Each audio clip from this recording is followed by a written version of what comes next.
আমাদের দিল্লিতে বোম্বেতে একটা ঘটনা ঘটে যায়। বোম্বেতে খুব ধনী ব্যক্তি আর তিনি বহুবিধ অর্থবিত্ত বাড়ি গাড়ির মালিক গ্রামে একসময় কৃষিকাজ করত। বোম্বে গিয়ে কুলিগিরি করে কুলিদের সর্দার হয়ে টাকা বানিয়ে ফ্যাক্টরি খুলে এখন আলিশান বাংলা গাড়ি বাড়ি তৈরি করেছে।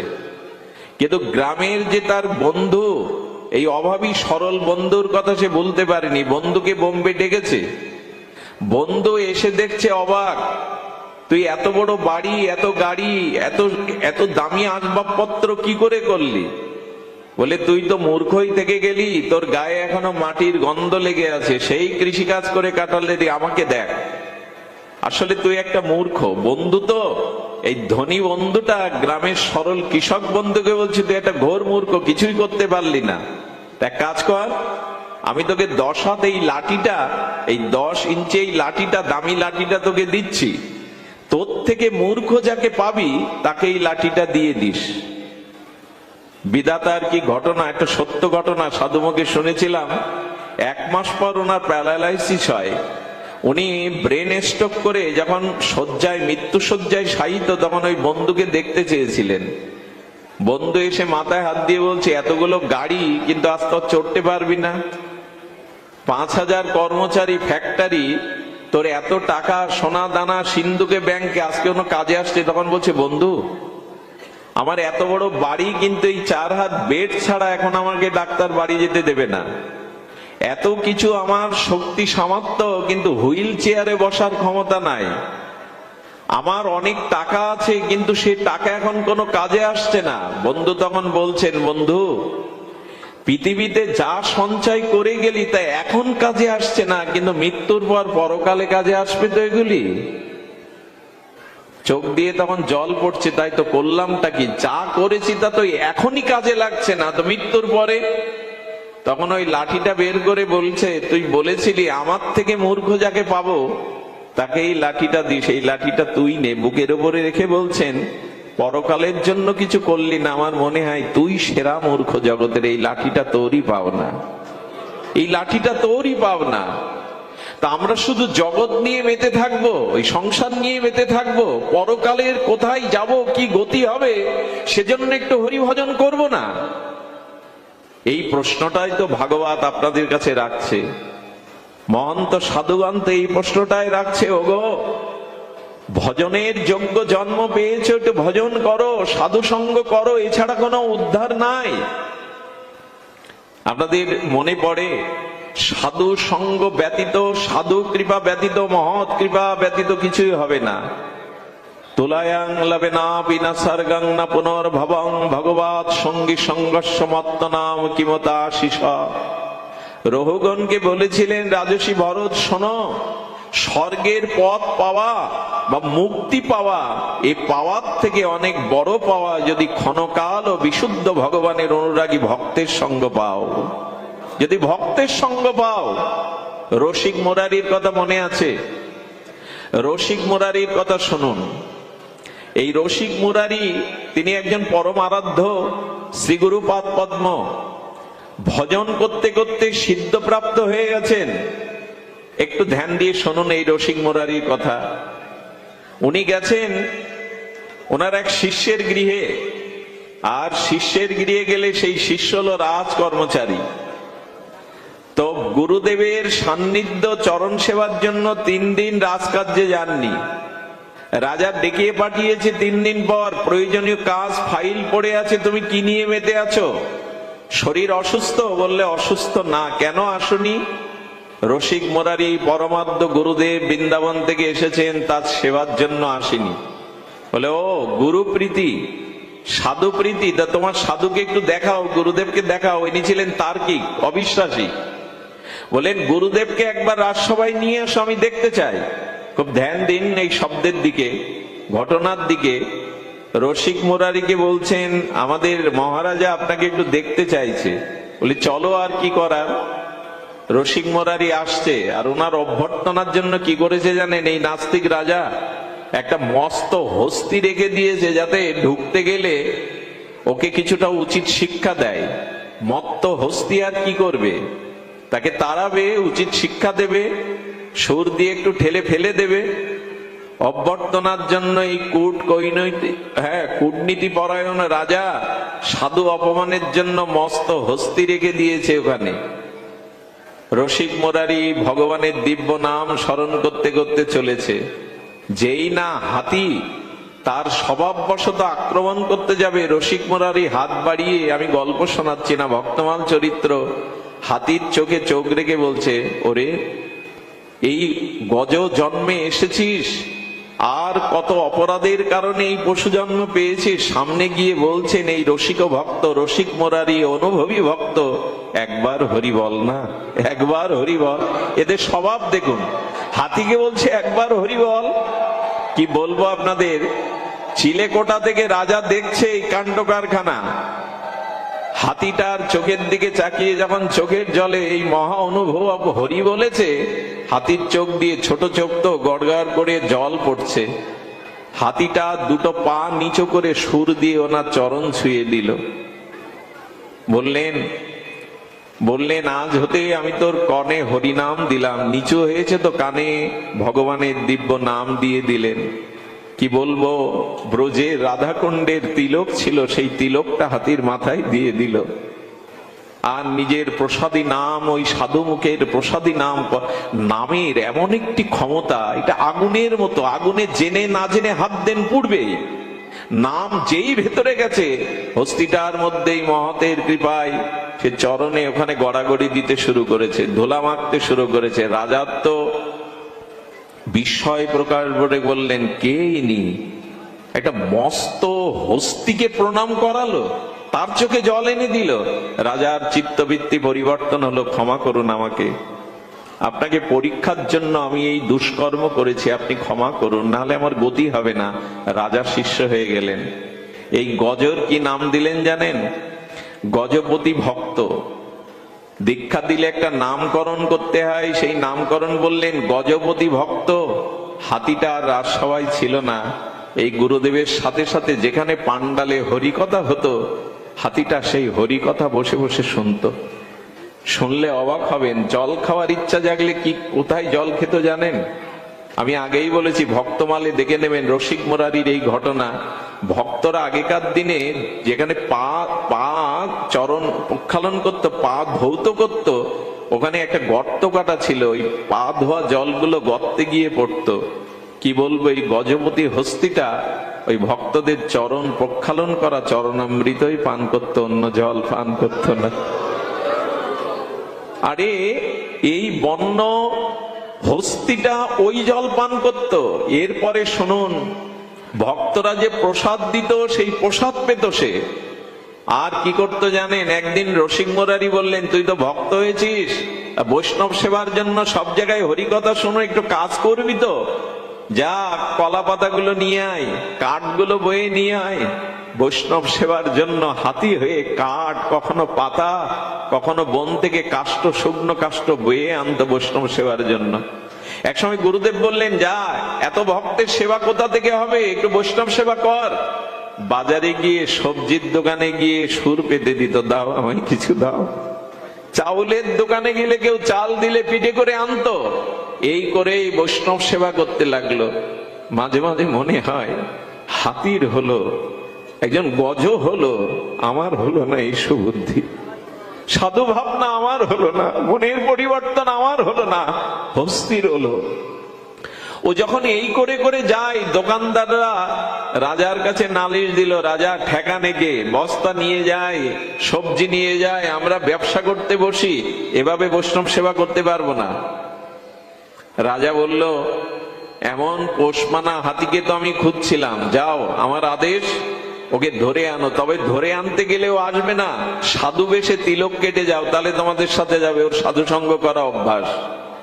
আহা, চারজন তিলকমালা নকল করে সেজে সাধু বেশে ওকে শিকল দিয়ে যেদিকে নিয়ে যাচ্ছে, আর গজ ভক্ত ভাবছে সাধু সঙ্গেই আমি যাচ্ছি, এই জন্য বাধা দেয়নি। সাধু দেখে সরল বিশ্বাসে ওদের সাথে চলে গেল। রাজা 7 দিন আটকে রেখেছিল জানেন, ওইখানে প্রসাদ না পেয়ে ও মুখে কিছুই দেয়নি। 7 দিন পরে যখন আর চলতে পারছে না, রাজাকে গিয়ে বলল, মাউদরা ও 7 দিন মুখে জলও দেয়নি, আর ঝরঝর করে শুধু কাঁদছে, সাধু সঙ্গ না পেয়ে, প্রসাদ না পেয়ে, হরি কথা না পেয়ে ও ব্যথায় কাঁদছে। রাজা বলল, এক কাজ করো, ওকে তো বন্দি রাখা হয়েছে, ওই গঙ্গার পাশে উন্মুক্ত জায়গায় নিয়ে একটু স্নান করিয়ে খেতে দাও। যেই না গঙ্গার পাশে নিয়ে গেছে, গঙ্গাকে দেখে প্রণাম করে বলছেন, মা মা আমি তো জন্তু জানোয়ার হয়ে জন্মেছি, ওরা আমাকে বেঁধে রেখেছে, সাধু সঙ্গ করতে দেয় না মা, কিন্তু আমি কি করব মা, আমার মনও চাইছে মা তোমার চরণে, তোমার জলে, তুমি তো হরির চরণ থেকে এসেছো গঙ্গা, শেষ বিদায় দাও মা, তোমাতেই আমি দেহ রাখি, এই দেহ বললে যেন ভজনের দেহ নিয়ে আসতে পারি। গঙ্গা জলকে প্রণাম করে, গঙ্গা জল সুরে নিয়ে গঙ্গার গভীরে গিয়ে বলছেন, মা এখানেই তোমার কোলে প্রাণটা রাখতে দাও, যাতে এই জন্ম ছেড়ে আগামী জন্ম অন্তত ভজনশীল মনুষ্য জন্ম পেয়ে ভজন করতে পারি।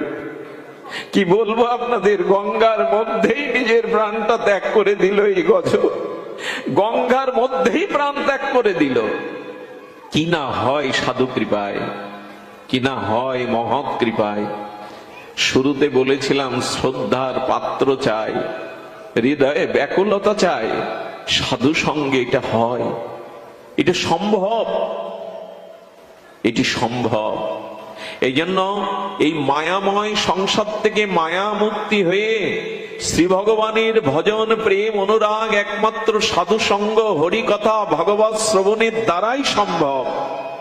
পুণ্য কর্ম দান ধ্যান তীর্থ পর্যটন এটি করেও জীবের শ্রদ্ধা ভক্তি হতে চায় না। ভক্তি কেমন জানেন? মৃত্যুর সময় কোনো মানুষের দেহে সাড়া নাও থাকতে পারে, তার স্মৃতিশক্তি লোপ পেয়ে যেতে পারে, তার কণ্ঠস্বর স্তব্ধ হয়ে যেতে পারে, কিন্তু ভগবান বললেন সারা জীবন যে হৃদয়ে আমাকে ভক্তি প্রেম ভালোবেসে এসেছে, সেই শেষের সময় তার দেহে কোনো আবেশ না থাকলেও জেনে রাখো আমি তার হৃদয়ে বসে আমার নাম করিয়ে নিয়েই হলো ভক্তির মহিমা। আচ্ছা, মৃত্যুর আগে স্মৃতি থাকে না, জ্ঞান থাকে না, কিন্তু ওই সময় ভক্তি হৃদয়ে থাকে, কারণ ভগবান বললেন ভক্তকে ছেড়ে আমি যাই না, আর ভক্ত আমাকে ছেড়ে আমি তার হৃদয়ে বসে নাম করিয়ে নি।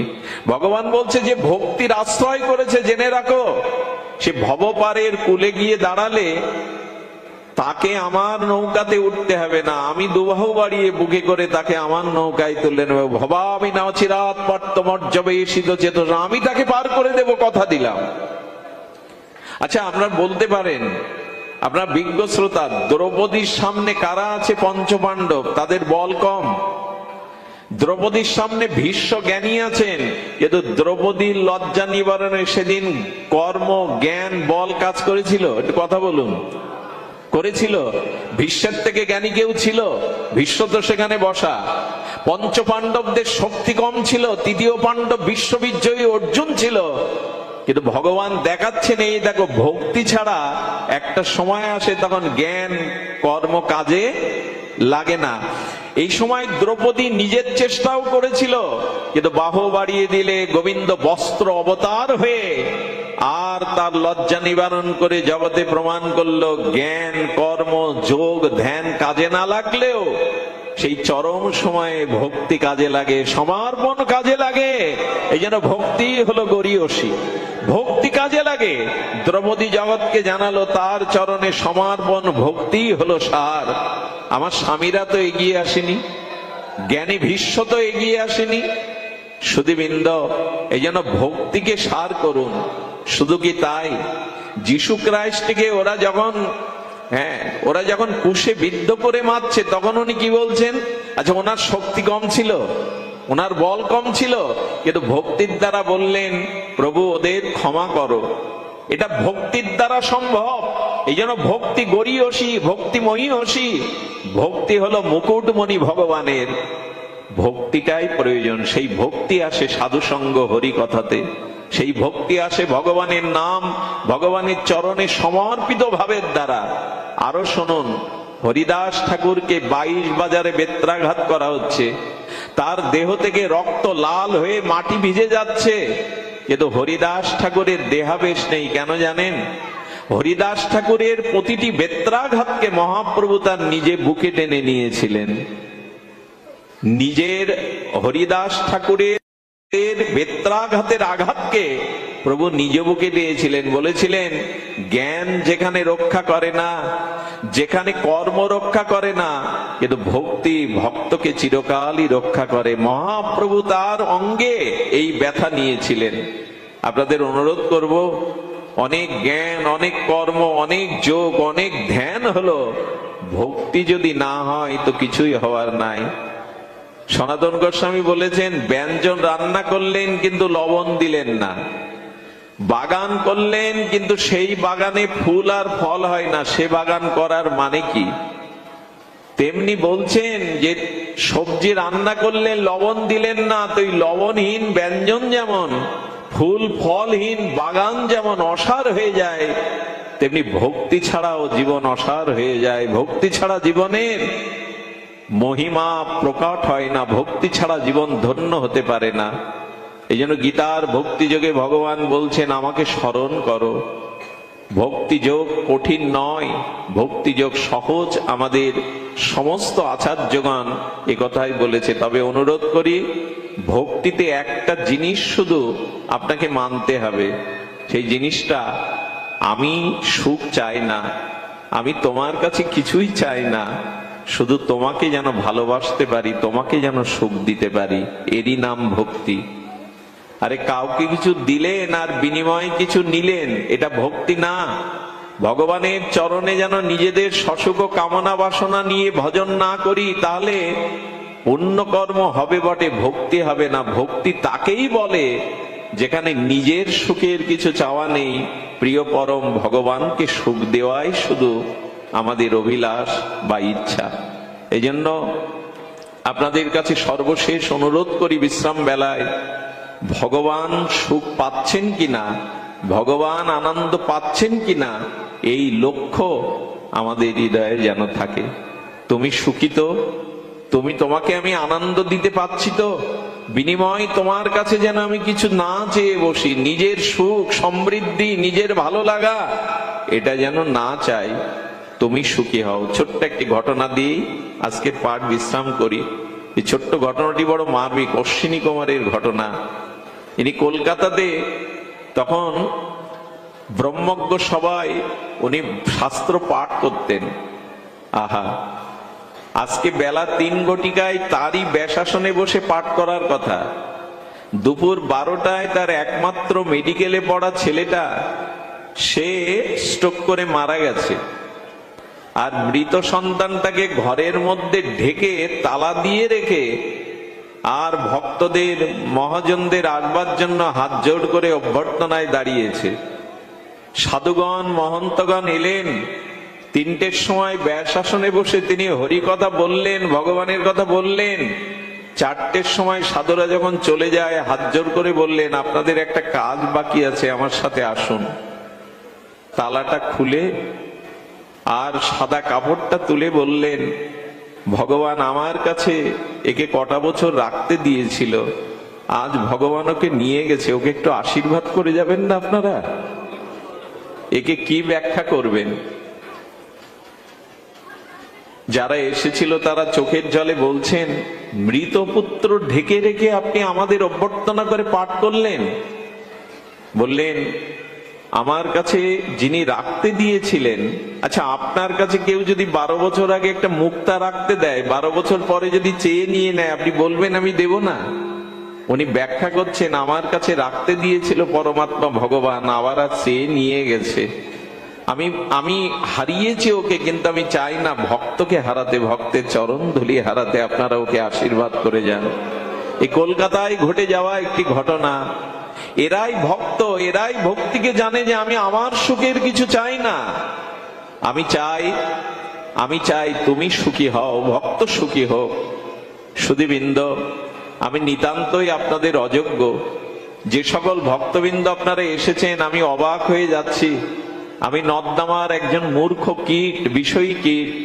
আপনারা দূর থেকে যা শুনেছেন তা নয়। দূর থেকে চাঁদ ভালো লাগে, চাঁদ নিয়ে কবিতা লেখা যায়, গান লেখা যায়, কিন্তু চাঁদে বিজ্ঞানীরা গিয়ে দেখলো চাঁদে পোড়া মাটি, অক্সিজেন নেই, ওখানে কেউ ছেড়ে দিলে মারা যাবে। আমার অবস্থাও তাই।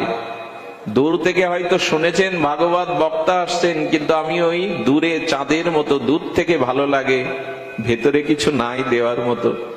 সমুদ্রের জল যখন তরঙ্গ ওঠে, ঢেউ খেলে, চাঁদের কিরণ সূর্যের কিরণ লাগলে মনে হয় কেউ রূপা গলিয়ে দিয়েছে, চিকমিক করছে, দূর থেকে ভালো লাগে। কিন্তু কাছে গিয়ে যদি ঢেউটা জড়িয়ে ধরে যান, দেখবেন কাদার বালি, আবার আপনাকে ধুতে হবে, স্নান করতে হবে। আমার ভেতরে কাদা বালি আছে, দূর থেকে হয়তো দেখাচ্ছে চিকমিক করছে, কিন্তু আসলেই কিছু নাই। আমাদের এই মাতাজি দীর্ঘ প্রায় বহুদিন ধরে আপনাদের চরণ সান্নিধ্যে আনার জন্য বারবার বলছিলেন, ওনাকে উপেক্ষা করতে পারিনি। গতকালের অনুষ্ঠান উনি আমার জন্য একদিনে এগিয়েও নিয়ে এসছেন, কিন্তু আমি যে নিতান্তই আপনাদের অযোগ্য, আমি নিতান্তই আপনাদের হৃদয়ে পরিপূরণ করার মতো নিজের ভজন কিছুই নেই। কিন্তু একটু অনুরোধ করব ঠাকুর হরিদাসের, এই অনুরোধ আজ আমার বিশ্রাম কথা। সময় অনেক চলে গেছে, দিন অনেক চলে গেছে। আমি এই কথাটি কত কোটিবার বলেছি তা জানা নাই। আমার বুধাটাই 16 বছর আগে শুনুন। একটু দয়া করে এই কথাটি শুনে তারপরে গৃহে চলে যাবেন, বা এখানে যারা আশ্রয় থাকবেন আপনাদের এই কথাটি হৃদয়ে নিতে বলছি। ছোট একটা ছেলে এলো, অল্প বয়সী ছেলে এসে আমাদের পেছনে বসে কীর্তন করছে। কীর্তনটার ভাষা কি জানেন? এমন দিন আর হয় কি না হয়, হরি বল বলো ভাই। দেখবেন কীর্তনের শেষে আমরা গাই, এমন দিন আর হয় কি না হয়, হরি বল বলো ভাই।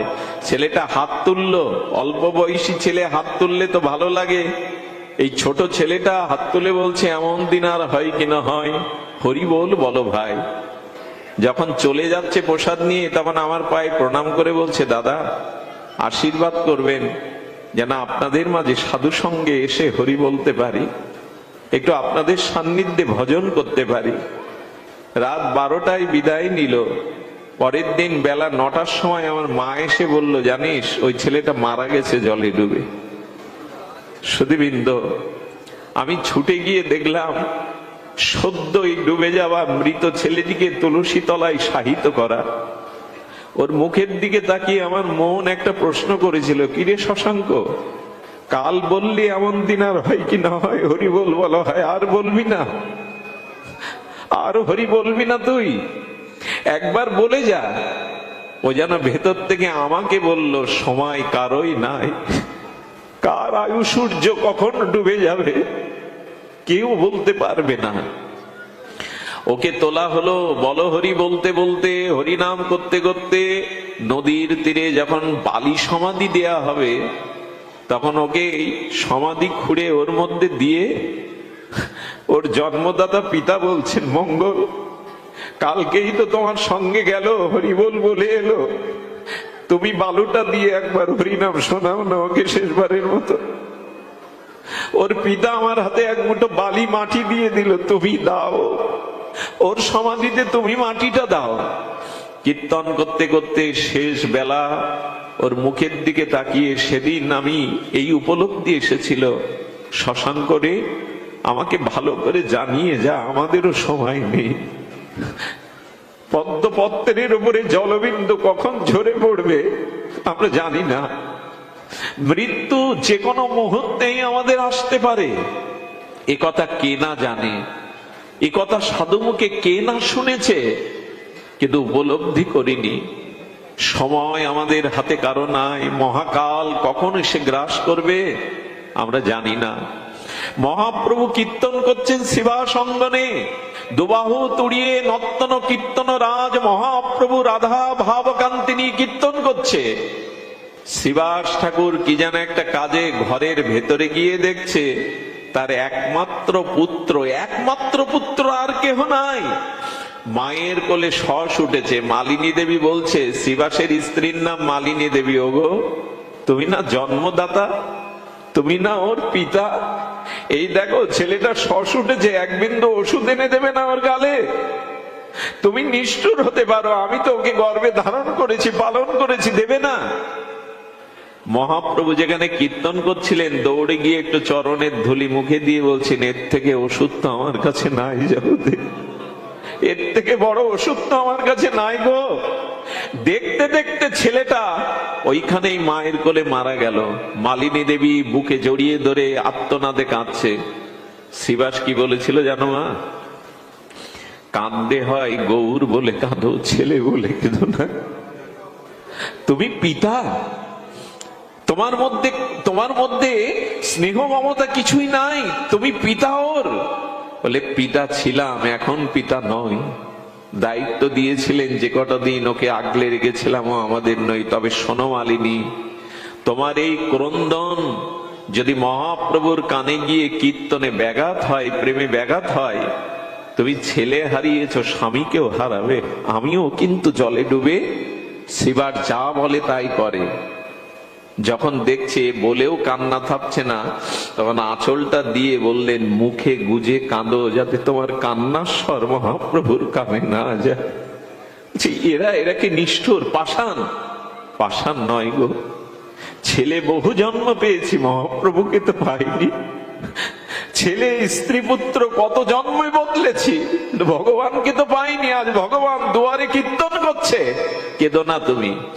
মহাপ্রভুর পাশে এসে হাত তুলে নৃত্য করছে, কীর্তন করছে। প্রভু কীর্তন কিছুটা স্তিমিত করে বললেন, শ্রীবাস, আমি কীর্তনে আনন্দ পাচ্ছি না কেন?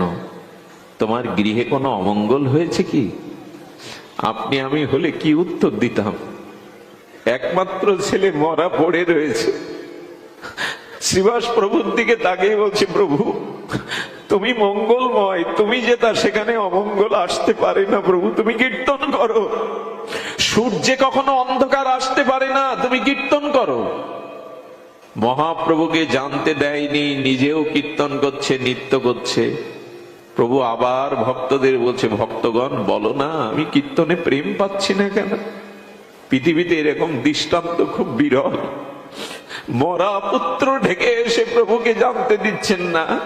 মালিনী দেবীর মুখে কাপড় গুজে দিয়েছেন, কাঁদতে হয়। বোবা কান্না কাঁদো যেন কণ্ঠস্বর না যায়।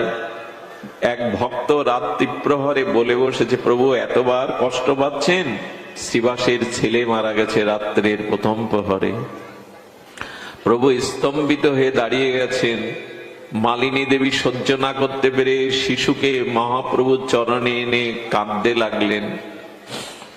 কি বলবো আপনাদের, শ্রীবাসের কাঁধে হাত দেখেছে মহাপ্রভু। শ্রীবাস, পুত্রকে ঢেকে এসে আমাকে বুঝতে দাওনি কীর্তনে ব্যাঘাত হবে বলে? তোমাদের মতো ভক্তকে ছেড়ে আমাকে সন্ন্যাস নিতে হবে, প্রভু মনে মনে ভাবছেন। এদের ছেড়ে আমি নবদ্বীপ ছেড়ে সন্ন্যাস কি করে নেব? এরা পুত্রের থেকেও আমাকে কীর্তনকে ভালোবেসেছে।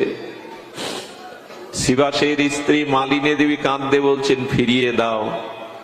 সঙ্গে সঙ্গে ওই আত্মাকে সংযোজন করেছিলেন। এই দেখুন মায়া আর ভগবানের পার্থক্য। যখন কাঁদছেন বলে, প্রভু এই দাসকে কেন স্মরণ করেছেন? বললেন, তোমার পিতামাতা কাঁদছে, ফিরে আসতে চাও? বলেন, ওদেরকে আমি চিনি না, হয়তো কোন জন্মের পিতামাতা ছিল, ওদের বলে দিন ওদের আমি কেউ না। আমি তোমার চরণে পরম সান্নিধ্যে পরমানন্দে আছি, ওদের বলে দিন ওদের আমি চিনি না। কারণ মৃত্যু আমাদের পেছনের সব ভুলিয়ে দেয়, বিস্মৃতি করে দেয়। শ্রীবাসের স্ত্রী মালিনী দেবীর কান্না দেখে নিতাই গৌর মালিনী দেবীর কোলে বসে বললেন, ও মা, আজ আমার জন্য আমি থাকতে কলঙ্ক হবে, সন্তান হারালি। তবে শোন মা, তোর এক সন্তান চলে গেছে, আজ থেকে আমি আর নিতাই তোর কোলে বসে বলছে, আমরা দুই ভাই আজ থেকে তোমার সন্তান। মা, যারা ভগবানের জন্য সর্বস্ব করতে পারে ভগবান তাদেরই হয়ে যায়। আর এ কথা মিথ্যা ভাববেন না, আশ্চর্য হতে হয়। মালিনী দেবীর কোলে নিতাই চাঁদ বসলে ওই বৃদ্ধা, ওই মালিনী দেবীর বুকের স্তন থেকে দুগ্ধ খরে কাপড় ভিজে যেত, ওই মাতৃপ্রেম জেগে যেত নিতাই কোলে বসলে। এটা প্রবঞ্চনাময় কোনো সংবাদ নয়, এটাই ঘটনা। ভক্তির মহিমা এমন যে নিতাই চাঁদ কোলে বসলে মালিনী দেবীর বুকের স্তন থেকে অমৃত দুগ্ধ খরিত হয়ে বসন ভিজে যেত। ভক্তির মহিমা এমন। এই জন্য অনুরোধ করছি, স্ত্রী পুত্র বান্ধব এদের অনেক অনেক জন্মে পেয়েছি, ভগবানকে পাওয়া হয়নি, তার ভজন করা হয়নি। তাই হরিদাস ঠাকুর জগৎকে জানিয়ে গেল, যেতেই যদি হয় গো, সংসার থেকে তো একদিন থাকতে আসেনি, যেতে হবে। তবে যাওয়ার বেলায় এইটুকু জানিয়ে রেখো ভগবানের চরণে, যেন তোমার কমল চরণটা বুকে নিয়ে, তোমার বদনটা এই মুখে দেখতে দেখতে আর হরির নাম নিতে নিতেই যেন চিরদিনের মতো আমরা বিদায় নিতে পারি। এই প্রার্থনাটাই ভগবানের চরণে যেন আমরা জানিয়ে রাখি। আজকের এই অনুষ্ঠান